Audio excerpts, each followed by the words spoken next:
knot tying, in knot tying you have one station, and this station containing 3 types of knot.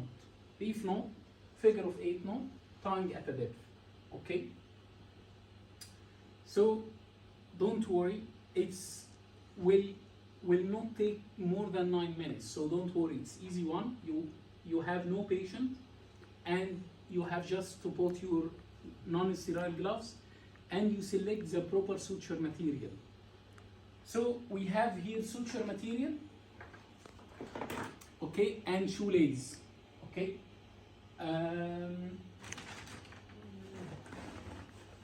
Okay. So some centers will have suture materials, and once you have suture material, you should know the type of this material. Is it synthetic or natural? And is it multi or monofilament? Okay, and the type of the needle, is it curved needle, like half circle, is it like a straight needle? And you should know the expiry date and the size. Size will show you something on this board.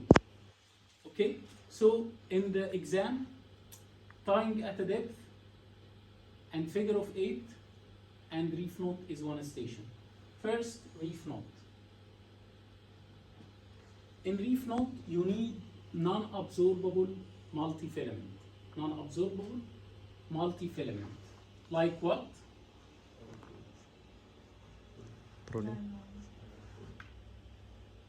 Like what? You have braided non-absorbable. Like what? Silk. Okay, silk. So you will say, I need for this reef square knot, reef square surgical knot, same. I need non-absorbable multifilament like silk. Okay? Then you will start do the following. Okay? He can give you shoelace in some centers, and in some other centers will give you this one. You can come, George and David or Kavi, anyone? Come close to this one. Okay, anyone? Okay, come close to this one. Yeah. So you will come like this. Yeah, here you are. So it is away like this, away from a surgeon. Okay. Short. Yeah, the short end, and you do like this. Okay. Then you take it like this and flip like this. Okay, and take it to this side. Then you flip and take it back. Okay, this is reef knot. Again. So away from me while I'm flipping my hand like this. Okay, see? Then like this. Then this, like this. Then same movement, flip it back and take it as it was before. Okay? Again. Last time. See? 1, 2, 3. Take it to this side. Again. 1, 2, 3.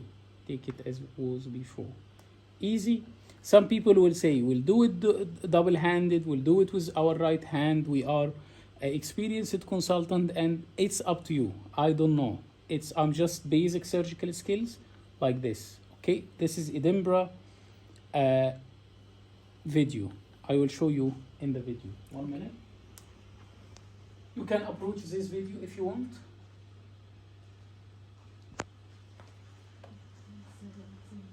Handed knot tying technique is demonstrated to form a secure reef knot. The surgeon in this video uses their left hand as the tying hand. The same principles are used if you use your right hand as a tying hand. The pink end of the rope represents the free tying end of the suture, and the green end represents the long needle end of the suture. When the short tying end of the suture is lying away from the surgeon, the first half of the reef knot is started with an index finger tie. The suture is picked up between the thumb and the middle and ring fingers, while the left hand then pronated in such a way that the rope is presented upwards by the index finger. The right hand then lays the green long end of the rope over the tip of the left index finger, parallel to the pink rope. The index finger then flexes, pulling the green rope laterally. Once the back of the nail reaches the pink rope, it extends and flicks the pink rope through the loop. Once the pink rope is outside the loop, the middle finger adducts against the index finger to hold the rope and pull it out of the loop. The knot is tightened by pulling both ends at 180 degrees to each other. This straight configuration is referred to as a square knot. The pink end is always pulled in the opposite direction to where it started. The second half of the reef knot is performed with the backhand throw. The pronated left hand picks up the pink rope between the thumb and the index finger, with the radial side of the thumb near the surgeon. The remaining three fingers are placed on top of the rope before the hand is pronated. The right hand then lays the green rope over the left fingers parallel to the pink rope. The middle finger on the left hand flexes, pulling the green rope laterally. The middle finger then extends, flicking the pink rope medially with the back of the nail. As the pink rope is being pulled through the loop, the thumb releases the rope and the ring finger adducts against the middle finger to pull it through. The pink rope is pulled away from the surgeon to where it started, and the green rope towards the surgeon. A reef knot has been completed. So when the short end of the suture is away from the surgeon, it is picked up by the left hand between the thumb and the middle ring fingers, and then held up by the index finger to start the index finger throw. The green rope is laid over the left index finger, parallel to the pink one. Immediately, the green rope is pulled laterally by flexing the index finger, while it hooks the back of the nail behind the pink rope. The index finger then extends and pushes the pink rope through the loop. The left middle finger then adducts against the index finger to hold the rope. The knot is then tightened squarely. The backhand throw is then commenced by holding the pink rope between the thumb and the index finger and pronating the hand. The green rope is laid down parallel to the pink one. The middle finger flexes, pulling the green rope laterally by hooking the back of the nail over the pink rope. It is then pulled through the loop formed, with the help of the ring finger adducting against the middle finger. The knotted one-handed knot tying technique is Okay, demonstrated. this is the reef square surgical knot. Okay, so you see, steps are easy as you see. Okay, I think it's easy. Okay, then figure of 8 knot. Figure of 8, it's called the hemostatic feature suture, and you need to know that it will be provided as a bleeding point or bleeding edges. Okay, so you can approach this one. Come here, please, Mr. George. Okay, yeah, here. Okay, so in this you will say, I need the monofilament synthetic non-absorbable. Monofilament synthetic non-absorbable suture, like Bruline. And he will say, what is the size you want? So you will say 3/0. No, that's wrong. According to the location of the body. For example, if we have face, then we need something which is very tiny, thin. Okay, so we need suture material like 5/0. In some children, we need 6/0, very thin, and then maybe 4/0 if you need good handling, so thicker. If you go down to the trunk and the tummy in mass closure, you need 1/0, or something like in the trunk, you need 2/0 or 3/0. In the thigh, 2/0 or 3/0. So when you say 3/0 is thinner than 2/0. 2/0 is thicker, 1/0 is more thick.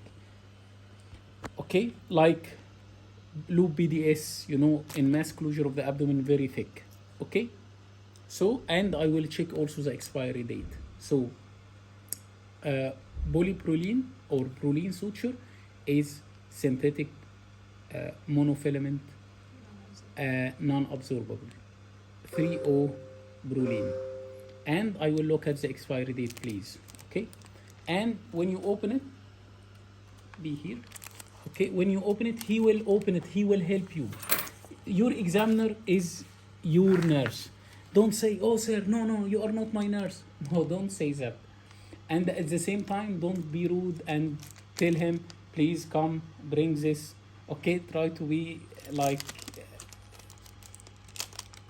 humble and try to approach safely. So he will say, this is your surgical field, so he will open it like this, okay, for you. And then when you handle it, okay, he will fire it for you, but just in case. So you will handle it like this, and it should open from here, you know, from this striated end, and you will take it like this, okay. Okay, and where is normal bin or non-sterile area, and then you will handle it like this, okay. In basic surgical skills, some people do it 3 to 1, some people do it 3 to 4, 4 to 1. So 1 to 4 or 1 to 3. And don't do it like this or don't do it like this, just in the tip. Not super tip, but just the tip, okay? And do it like this, and don't handle it like this, but, and not like this, but like this, okay? This is the good handling. And here is a cross shape or perpendicular to each other, and come here, and you will have a point, the bleeder point. So you need to know that you are going to do it like this. 1, 2, then cross, 3, and then 4. Okay, so 1, 2, and 3, and 4, and then you will tie 1 to 4. How? If this is a bleeding point in the middle, this one is a bleeding point, so you need to do it like this. Support, okay,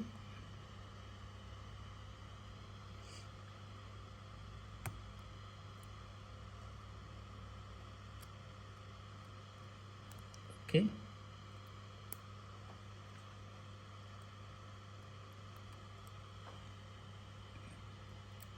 supinate and pronate, support, take it in the like this, okay, and to the other side as well,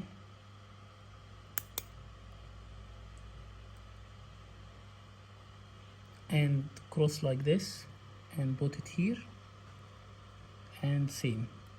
This if it will be a point, okay, and then cross like this, okay, then 1, 2, 3, and then revert 1 and last,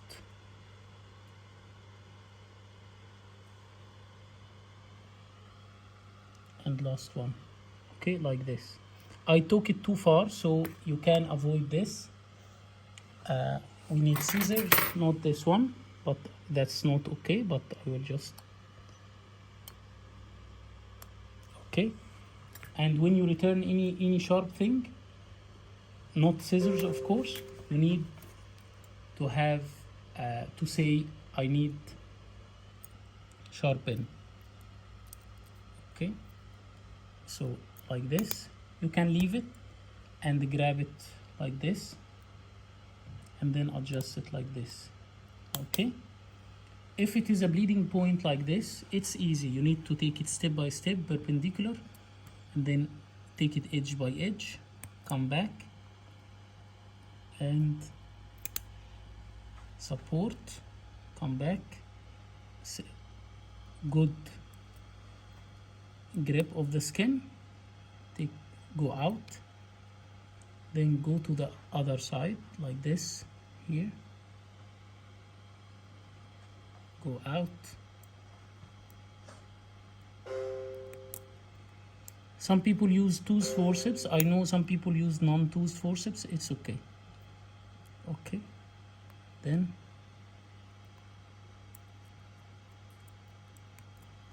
this is figure of 8, okay.